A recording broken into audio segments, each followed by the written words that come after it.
அனைவருக்குமே வணக்கம். சற்று முன் கிடைத்திருக்கக்கூடிய ஒரு மிக மிக முக்கியமான செய்தி ஒன்று வெளியாகி உள்ளது.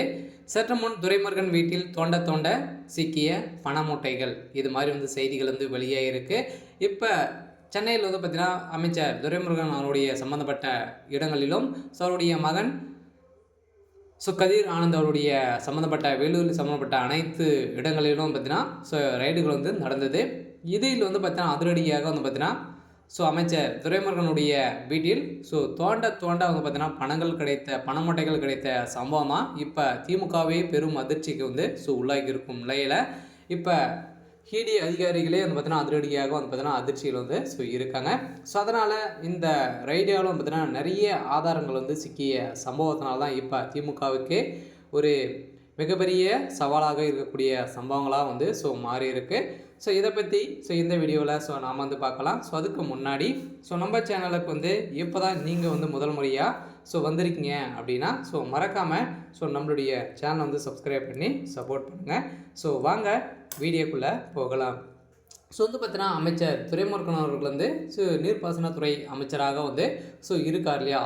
இதில் பார்த்தீங்கன்னா நிறைய ஊழல்கள் செஞ்சுருக்காரு. ஏற்கனவே மணல் கொள்ளைகளை நிறைய ஊழல் செஞ்சுருக்காரு அப்படின்ற மாதிரி திமுக சேர்ந்த பிரமுகரே 2023 வெளியிட்டு இருந்தார்.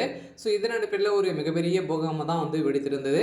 இதை தொடர்ந்து இப்போ 2019 ஆண்டு காலத்தில் செய்த ஊழலால் பார்த்தீங்கன்னா 16,000 கோடி ஊழல் பார்த்தீங்கன்னா இப்போ தேர்தல் நடந்தது இல்லையா. அதில் பார்த்தீங்கன்னா 16,000 கோடி சிக்கிய சம்பவத்தினால்தான்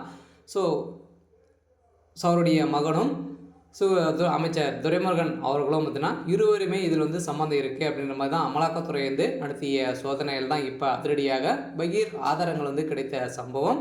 அமலாக்கத்துறை ரெய்டை முடித்திருக்காங்க. அதனால் அமைச்சர் துரைமுருகன் அவர்கள் டெல்லிக்கு தூக்கிய சம்பவத்தினால இப்போ மூட்டை மூட்டையாக சிக்கிய பணத்தால் பார்த்தீங்கன்னா ஒரே ஒரு ஆதாரத்துக்காக சிக்கிய சம்பவத்தினால எக்கச்சக்கமான பணங்கள் சிக்கியது. இப்போ வருகின்ற சட்டமன்ற தேர்தலில் பார்த்தீங்கன்னா நடத்துறதுக்காக மக்களுக்காக பணம் கொடுப்பதற்காக அனைத்து அமைச்சர்களும் பார்த்தீங்கன்னா பணங்களை கொடுக்கறதுக்கான ஏற்பாடுகள் தான் நடந்துகிட்டு இருக்குது. இதில் தான் பார்த்தீங்கன்னா நிறைய பணங்கள் ஊழல் செஞ்சுட்டு வராங்க. அரசுக்கு தவறுதலாக கணக்குகள் காட்டி இவங்க திமுக சேர்ந்த அமைச்சர்கள் ஊழல் கொள்ளை அனைத்துமே பார்த்தீங்கன்னா ஒரு சாதாரணமாக செய்யக்கூடிய ஒரு அரசாக மாறி இருக்கு அப்படின்ற மாதிரி தான் மக்களிடையே பேசப்பட்டு வந்திருந்த நிலையில் இப்போ அமைச்சர் துரைமுருகனுடைய வீட்டில் அதிரடியாக திடீர் ரெய்டுகள் நடத்தியிருந்தாங்க. இந்த ரெய்டின் அடிப்படையில் தான் அமலாக்கத்துறை நடத்திய சோதனையில் எக்கச்சக்கமான ஆதாரங்களும் இப்போ நிறைய பண மூட்டைகளும் சிக்கிய சம்பவத்தினால அவருடைய மகன் வீட்டிலும் நிறைய பணங்கள் சிக்கியிருக்கு. அதை தொடர்ந்து அவருடைய நண்பர்கள் அனைவரும் வீட்லேயும் ரைடுகள் நடந்திருந்த சம்பவத்தினால இப்போ முக்கிய ஆதாரங்களாக சிக்கியிருக்கு. அதனால் அமைச்சர் துரைமுருகன் அவர்கள் கதையே முடிக்கக்கூடிய சம்பவம் நடந்திருக்கு. சரி, ஓகே. இன்னைக்கான அப்டேட் பார்த்தீங்கன்னா இதுதான். மறக்காமல் நம்மளுடைய சேனல் சப்ஸ்கிரைப் பண்ணிக்கோங்க. தேங்க்யூ.